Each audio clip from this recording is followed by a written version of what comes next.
Hi, it's Cami, and I'm back with the Google Drive Challenge Blitz. And in February, our skill of the month is going to be search in Drive. So let's hop over to a Google Drive and get going. So first thing we're going to do for this item is that it's going to be better to look in list view than grid view. So if you are in grid view where you can see the square boxes, I want you to press the letter V, just V on your keyboard, and then you'll get list view, and that'll be easier to show the work that we're going to do today. So you are probably familiar at the top of your Google Drive, you can see the search. I'm going to use the word Google, and then everything is going to load. So now, did you know though that there is this magic filter button on the end of that search bar? So when we click that magic filter button, we can do so many interesting things. The thing that's probably the easiest to do is to pick a file type. So I could pick presentations.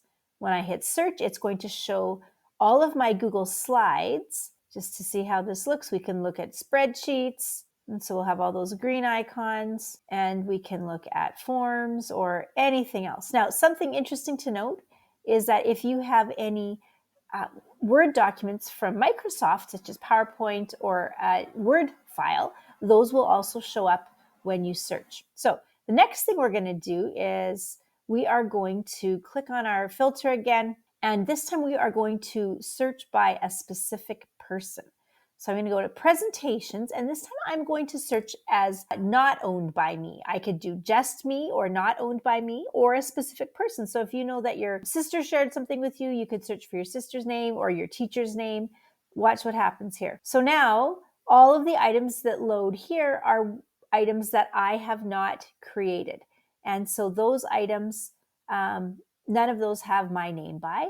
Alternatively, I could just pick owned by me, and then all of those items would say me, right? So they're from my file. Some other things that we can do here, we can search in specific places like in the trash. We can also pick a time. So if you're like, oh, I just worked on that this week, I know it.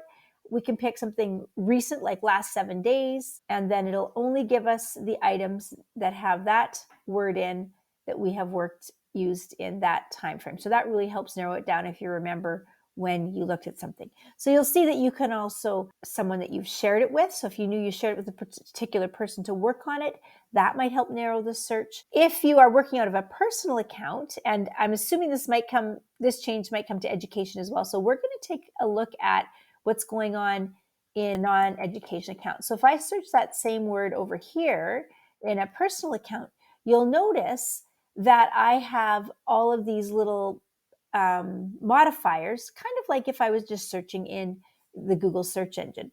So again, I can pick my drive. They also have starred and trash, but you'll notice I can also pick shared with me. That's an additional option.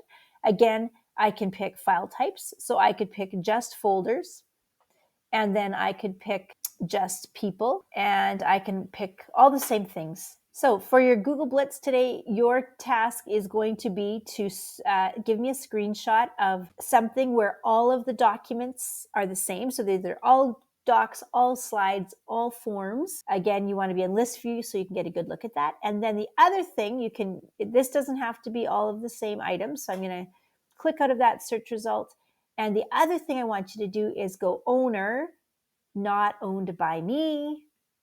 So when you search, you should have a bunch of names that aren't you, and you're going to take a screenshot of that as well. So 2 screenshots to submit today for our 6th Google Skills Blitz.